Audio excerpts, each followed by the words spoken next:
पिछले 8 दिनों से जहरीली हवा से जूझ रहे दिल्ली एनसीआर को हल्की बारिश से राहत की उम्मीद है। दिल्ली में अचानक आधी रात को हल्की बूंदाबांदी हुई, जिसके बाद ये उम्मीद जताई जा रही कि आज हवा कुछ साफ हो सकती है। रात करीब 1 बजे पूरे दिल्ली एनसीआर में बारिश हुई है, जिसके बाद हवा की गुणवत्ता में मामूली सा सुधार देखने को मिल रहा है। आज दिन में भी कुछ जगहों पर हल्की फुल्की बूंदाबांदी हो सकती है। हालांकि राहत की बात यह भी है कि ये बारिश पूरे दिल्ली एनसीआर में हुई है। ये बारिश महज आधे घंटे हुई, लेकिन आर्टिफिशियल रेन की तैयारी कर रही दिल्ली के लिए भी ये एक बड़ी राहत लेकर आ सकती है। आज सूरज चढ़ने के साथ ये साफ होगा कि आधे घंटे की इस बारिश ने दिल्ली को कितनी राहत दी है, दिल्ली से प्रदूषण कितना कम हुआ है। हालांकि मौसम वैज्ञानिकों का कहना है कि इस बारिश का असर बहुत मामूली होगा, क्योंकि पंजाब में जल रही पराली का धुआं फिर दिल्ली पहुंचने वाला है।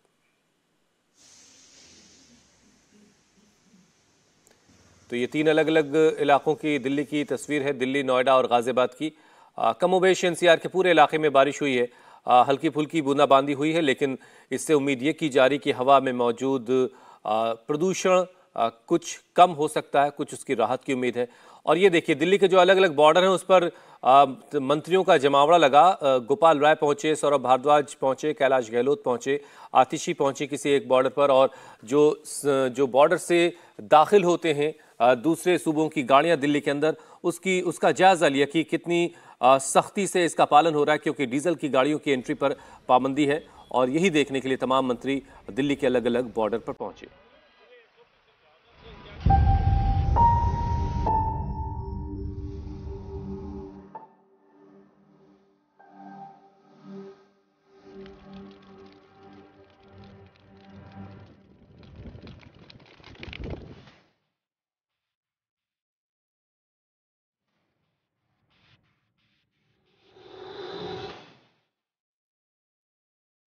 बारिश की ये फुहारें केवल 48 घंटे तक ही राहत दे सकती हैं, क्योंकि दिल्ली की तरफ पराली का धुआं आना अभी बंद नहीं हुआ है।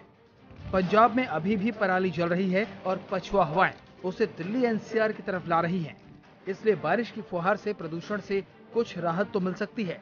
दिवाली सुहानी भी हो सकती है, लेकिन उसके बाद फिर धुआं छाने वाला है। दिल्ली में प्रदूषण को लेकर हुई हाई लेवल बैठक में ये बात निकलकर सामने आई कि अभी पंजाब में केवल 60% फसल की ही कटाई हुई है, इसलिए पराली जलाने की समस्या अभी खत्म नहीं हुई। साफ है कि आने वाले दिनों में पराली और जलेगी और उसका धुआं दिल्ली का दम घुटेगा। इसलिए दिल्ली सरकार जहां एक तरफ आर्टिफिशियल रेन की तैयारी में लगी है, वहीं दिल्ली सरकार के मंत्री आधी रात को स्टेट बॉर्डर पर जाकर निरीक्षण कर रहे हैं। कैलाश गहलोत और सौरभ भारद्वाज गुरुग्राम बॉर्डर पर पहुंचे तो आतिशी गाजीपुर पहुंच गई। चेक किया कि जो बैन लगाया है उसका सही से पालन हुआ या नहीं। खुद पर्यावरण मंत्री गोपाल राय सिंघू बॉर्डर पहुंचे और चेकिंग का जायजा लिया। पूरे दिल्ली के अंदर जो है प्रदूषण को देखते हुए जितने ट्रक्स हैं जो आवश्यक सामग्री आवश्यक सेवाओं में शामिल नहीं है, उनकी एंट्री बैन है। उसके लिए केवल सीएनजी और इलेक्ट्रिक के ट्रक्स की एंट्री है। उसके लिए पूरे दिल्ली में सभी बॉर्डर्स पे उनको टीमें लगाई गई हैं। आज हम यहाँ पर यही चेक करने आए हैं कि यहाँ पर कैसे उनको रोका जा रहा है और फिर वो वापस कहाँ जा रहे हैं। तो अभी यहाँ पर टीमें तो काम कर रही हैं और लगभग ये बता रहे हैं कि 200 से 250 ट्रक्स को जो है अब तक यहाँ से वापस कराया गया है। लेकिन यहाँ मैं देख रहा हूँ कि यहाँ से वापस करना पड़ रहा है। कल मैं दोबारा हरियाणा और यूपी सरकार को मैं दोबारा लिखूंगा पत्र कि जो एक्सटर्नल और वेस्टर्नल जो पेरिफेरल है, अगर वहीं से इनको चेक करके डाइवर्ट कर दिया जाए तो मेरे ख्याल से जो स्थिति यहाँ जाम की बन रही है और ये परेशान हो रहे हैं, उनको थोड़ी राहत मिल जाएगी। पॉल्यूशन कंट्रोल के तौर तरीकों के साथ साथ दिल्ली सरकार अब आर्टिफिशियल रेन को लेकर भी सुर्खियों में है। दिल्ली सरकार ने मुख्य सचिव को निर्देश दिए हैं कि आर्टिफिशियल रेन को लेकर सुप्रीम कोर्ट में दिल्ली सरकार का पक्ष रखा जाए। कृत्रिम बारिश पर होने वाला 13 करोड़ का खर्चा दिल्ली सरकार वहन करेगी। आज दिल्ली सरकार सुप्रीम कोर्ट में अपना पक्ष रखेगी। अगर हरी झंडी मिल गई तो दिल्ली में 20 से 21 नवंबर को आर्टिफिशियल रेन करवाई जा सकती है। दिल्ली के पर्यावरण मंत्री अब तक इस बात से इनकार करते रहे हैं कि दिल्ली में धुआं पंजाब में जलने वाली पराली की वजह से आ रहा है, लेकिन गुरुवार को दिल्ली में प्रदूषण पर हाई लेवल कमेटी की बैठक में निकल कर आया कि दिल्ली में 38% प्रदूषण पराली के धुएं की वजह से हुआ है।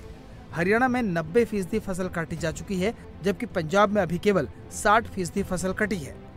कृषि मंत्रालय ने पराली मैनेजमेंट के लिए 3,333 करोड़ का बजट दिया, जिसमें पंजाब को 1,531 करोड़ और हरियाणा को 1,006 करोड़ रुपए दिए। हरियाणा सरकार ने इथेनॉल के प्लांट लगवाए हैं, जबकि पंजाब सरकार ने कहा है कि संसाधन नहीं है। हरियाणा सरकार ने पराली के लिए सब्सिडी की नीति निकाली है, जबकि पंजाब सरकार ने कहा कि सब कुछ मुफ्त में चाहिए। इस मीटिंग में पंजाब की भगवंत मान सरकार ने कोई तात्कालिक समाधान नहीं दिया, जिसके बाद केंद्र ने कहा कि वो पराली जलाने वाले किसानों पर रेड के लिए फ्लाइंग स्क्वाड की टीम दिल्ली से भेजेगा। केंद्र ने ये भी फैसला लिया कि अब कोई स्मोक टावर नहीं लगाया जाएगा, क्योंकि इसका असर केवल 20 मीटर के दायरे में होता है।